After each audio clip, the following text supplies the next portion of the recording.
ఒక మనిషి తను అనుకుంది అందుకోలేదు, సాధించలేదు అని అనిపించినప్పుడు అసలు ఆ మనిషి ఎందుకు సాధించకుండా అయిపోయాడు? అచీవర్స్కి నాన్ అచీవర్స్కి తేడా ఏంటి? అసలు ఆ డిఫరెన్స్ ఎందుకు వచ్చింది?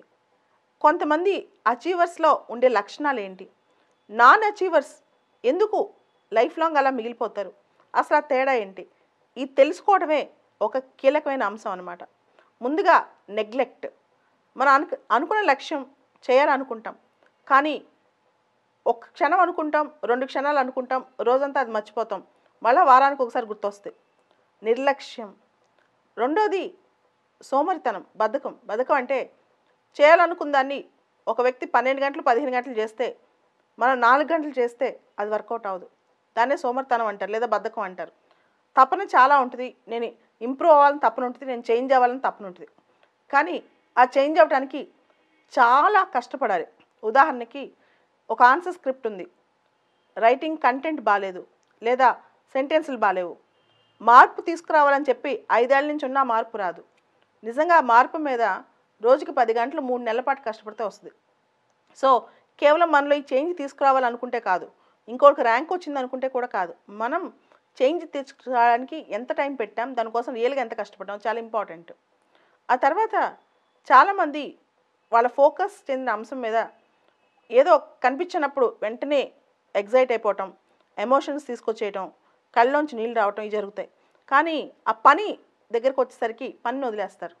అంటే మనం పలానా పని చేద్దాం అనుకున్నాం, పలానా సాధిద్దాం అనుకున్నాం అన్నప్పుడు ఆ ఆలోచనప్పుడు మాత్రం ఎమోషనల్తో ఉంటారు, చాలా ఎమోషన్స్ వస్తాయి. కానీ ఆలోచన కొంచెం తగ్గిపోగానే ఎమోషన్ తగ్గిపోద్ది. ఆ విషయం వదిలేసి రొటీన్లో పడిపోయి రేపు చూద్దాం, ఎల్లుండి చూద్దాం, తర్వాత చూద్దాం ఇలా అనుకుంటూ వదిలేసుకుంటూ వెళ్ళిపోతారు. మనం ఫెయిల్యూర్ అవడానికి ప్రధానమైన కారణాలు ఇవే. మనకి ఎలాంటి చెత్త హ్యాండ్ రైటింగ్ ఉన్నా, లేదా ఎటువంటి కష్టాలున్నా నష్టాలున్నా, మనలో ఏ లోపం ఉన్నా సరే దాన్ని రెక్టిఫై చేసుకోవచ్చు, దాని మీద మనం శ్రద్ధ పెడితే. ఆ శ్రద్ధ లేకపోతే మాత్రం మొత్తం వేస్ట్ అయిపోద్ది. నాకు ఒక కథ తెలుసు, ఇది రియల్గా జరిగింది. 2016, 17, 18 ఈ టైంలో బాగా రాసేవాళ్ళు, బాగా చదివేవాళ్ళు ఒకటో అటెంప్ట్లో 2వ అటెంప్ట్లో పాస్ అవుతారు. కొన్ని సందర్భాల్లో రైటింగ్ స్కిల్స్ చిన్నప్పటి నుంచి మన స్కూల్లో చదువులేక రైటింగ్ స్కిల్స్ అంతగా లేని వాళ్ళు ఇలా ఉంటారు కదా, వాళ్ళకి 1 year 2 years ఎక్కువ పట్టొచ్చు, కొన్నిసార్లు 4 ఏళ్ళు పట్టొచ్చు. కానీ కంటిన్యూస్గా ఎఫర్ట్ పెట్టిన వాళ్ళు ఇప్పుడు పాస్ అయ్యారు. ఎవరైతే 1 or 2 ఎఫర్ట్స్లో ఇంక జాలే మనం వదిలేద్దాం, మళ్ళీ మెయిన్స్ అప్పుడు చూసుకుందాం నిర్లక్ష్యంతో ఉన్నారో వాళ్ళు ఇంకా పాస్ అవ్వలేదు. సో ఎప్పుడైనా సరే పట్టు పట్టరాదు, పట్టు విడవరాదు. మనం ఒకసారి స్ట్రాంగ్గా అనుకున్నాం అనుకోండి, దాన్ని విడిచిపెట్టే పరిస్థితి ఉండకూడదు. ఆ మనస్తత్వంతో మనం ఉండాలి, ఆ కసి మనలోకి రావాలి. మన మనసులో రెగ్యులర్గా మనం చేయాలనుకున్న పని చేయకుండా ఉంటే, మనం టైం వేస్ట్ చేస్తూ ఉంటే, ఎప్పుడైతే మన మనసులో చిరాకు, కోపం, అసహనం వస్తాయో నిజంగా అదే రియల్ టెస్ట్ మన పనిపైన మనకు మనసు ఉందా లేదా అనేది. ఒక టార్గెట్ పెట్టుకుని, లక్ష్యం పెట్టుకుని పని చేసినప్పుడు, ఆ పని చేయకుండా వేరే పని చేసినప్పుడు మన మనసులో ఒక రకమైన అసహనం బయలుదేరుతుంది. అమ్మో మనం టైం వేస్ట్ చేస్తున్నాం, అమ్మో మనం ఇక్కడ తప్పు చేస్తున్నాం, సెల్ఫ్ గిల్ట్ స్టార్ట్ అవుతుంది అనమాట. ఎప్పుడైతే మన మనసులో ఆ గిల్ట్ స్టార్ట్ అయిందో నిజంగా మనం విజేతలు అవుతాం.